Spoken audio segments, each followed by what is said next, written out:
So why are teachers quietly quitting? Well, I believe the reason for that is because they feel they have no control. I mean, they have no control at the state level where they set the standards and they got the testing and everything else. Teachers don't have any control at the district level where they set the salary and the benefits and all of those things that you need in order to have a good living. And then they don't have control over at the school level where the administration kind of does things what they want to do, and discipline could be lacking, and teachers don't feel supported by administration, and they don't have control in the classroom. Students are allowed to pretty much do whatever they want in the classroom, and there's no repercussions for the students. There's no consequence for the students to deter the behavior. And for those reasons, that is why teachers feel like they have no control. So we should start off by defining what is quiet quitting. That is when a teacher or any profession, they just put the minimal effort in just to get by. And the reason teachers do that is because if they feel there's no chance of them actually making a big difference, it gets frustrating and just wears you down. So if you're not in education, you probably have this old-fashioned view of what a classroom is like, where students sit in rows, they do worksheets, and everything's quiet and functional. But the reality is so far from that. And when I talk about not having a sense of control, let me show you how that actually looks in my classroom. So what I have behind me are 30 different spots, 30 different spots. And that's a normal size of a class. I teach middle school, I teach in California, and our normal class size is around 30, some higher, some lower, but 30 is the number you're looking at. And so each of these bubbles is going to represent a student. So now you're probably thinking to yourself, okay, 30 kids. All right, how do we teach 30 kids? And that alone is difficult, to try to teach 30 different students, 30 different kids that are growing, and they're no real sense of who they are yet, and all these weird things. You got these emotions and you name it going on, and trauma. But now let's take a look at the reality, how this actually looks in a class, because these 30 kids are not equal. I guess we'll say they're not equal. But more than that, they are very diverse. And you can see the complications a teacher might have when they're told to teach these students. Now, out of these 30 kids, I will usually have one student in the class that I will call mild, mod, severe. We'll call them special needs, different definitions of what you want to have for it.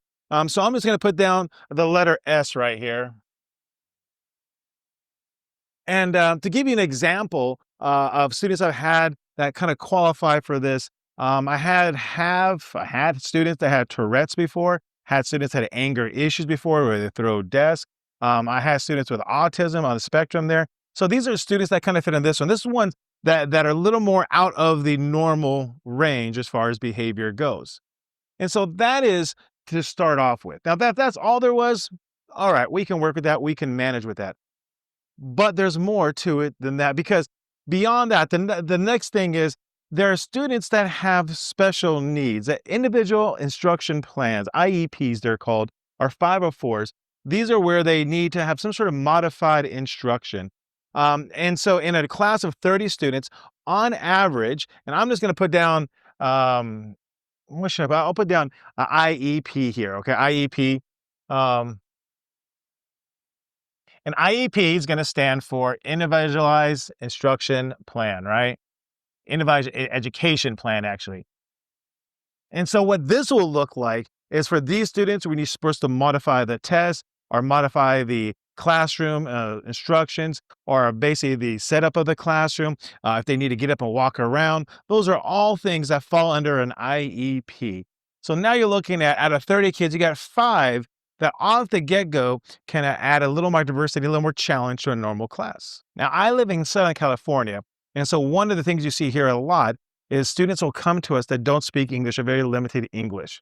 And so for me, in one of my classes, almost in every class, I have a student that I'm gonna put down as NE, not English, non-English speaker. And when I say non-English speaker, you gotta understand, they don't speak any English, and they could barely understand any English. So to communicate, unless you speak Spanish, to communicate them with can be very difficult.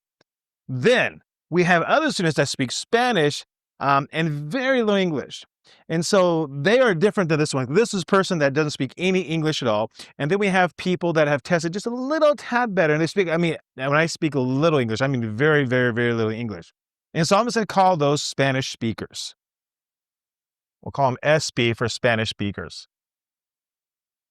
So in a normal classroom, in my normal classroom, I will have one student with real special needs. I'll have four students with individualized education plans that have to require me by law to change the way I lesson plan, structure, test, and so forth. And then I will have one student that doesn't speak any English at all. And then I'll have four students that speak very little English. But we're not done yet. That is just the, the language and academics part of it. But then beyond that, you're talking behavior issues going on. I will usually have about 4 or 5 students. I'm gonna put down SUS.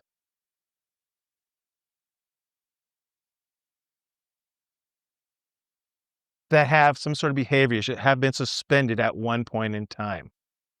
So in a normal classroom mind, if you picture in what it looks like in the movies where you have 30 kids and they're all sitting down doing book work, that is not the reality of a class.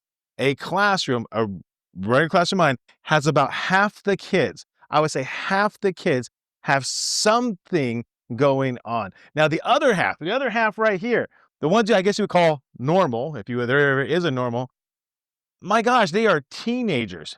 Imagine being a room full of 30 teenagers.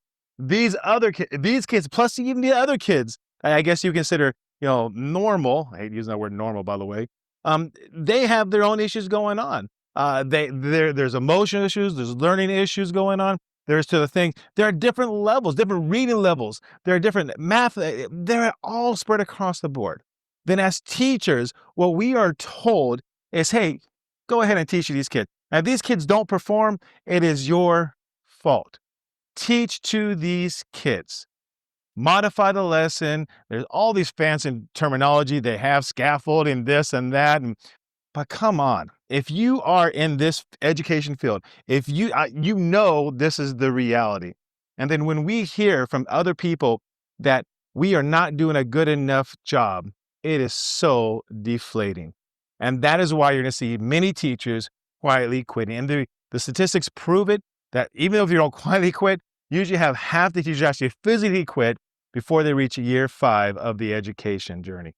So now, with all this said, I want to give you a glimpse of sunshine. I want to give you a silver lining, and that is this. I've been doing this 20-something years, and I struggled with this for so many of it. I struggled trying to find out how to teach these kids, how to incorporate routines, policy, procedures, you name it, discipline. It took me a long time to figure it out, but I finally figured it out. And so I started a community for teachers, created for teachers, by teachers that are helping each other along this journey. Because so many times it can feel like you're alone, and I don't want it to be that way. So if this is you, if you're in a classroom like this and you're struggling, if you're in a classroom like this and you think you're just alone, it's just you, it is not just you, and there is help. I'll put a link down below. You can always, get a hold of me, join our community. But whatever it is, just know you're not alone, and we can make a difference even with all of this diversity.